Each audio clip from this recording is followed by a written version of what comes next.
आगे कथी के बिजनेस करो पहुनवा हमरा बतावेंगे।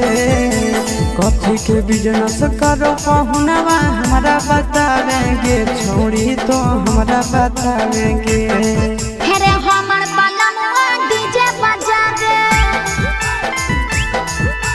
डीजे बजावे छड़ी के नचावे हमर बलनुआ डीजे बजावे। आगे कथी के बिजनेस करो बलनुआ हमरा बतावेंगे। छोड़ी तो हमरा बतावेंगे।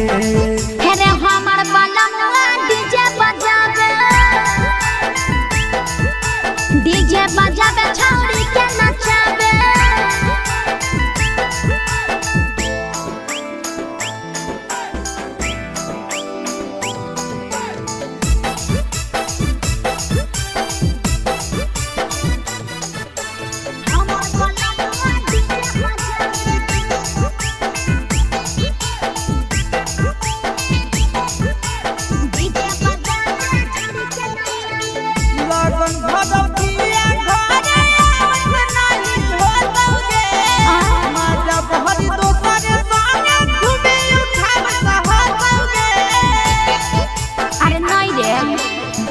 पिकअप पर बांध के पिया चारा गोडी जीरे भर लगन रहो है छाड़ा बड़ी बिजीरे बुझले। एही से बलमुआ नहीं तोरा घरे देखावेगे।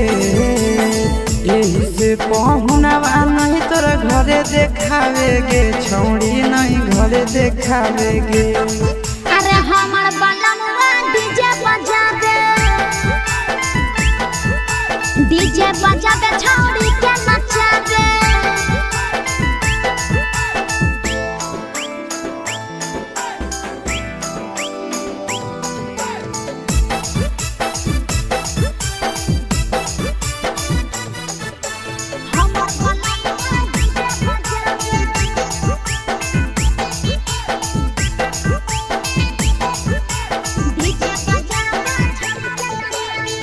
लाल पियर हरियर खूबे जरता दौलत लगे।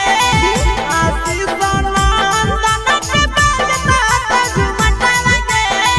पागल कहीं सैया वाला डीजे के हमर सभे है दीवाना रे। बाजो है डीजे पर लिखल प्रिंस प्रिया के गाना रे। महीना में केतना दिन ले बुकिंग करावेगे। महीना में केतना दिन ले बुकिंग चलावेगे। छोड़ी आगे बुकिंग करावेगे।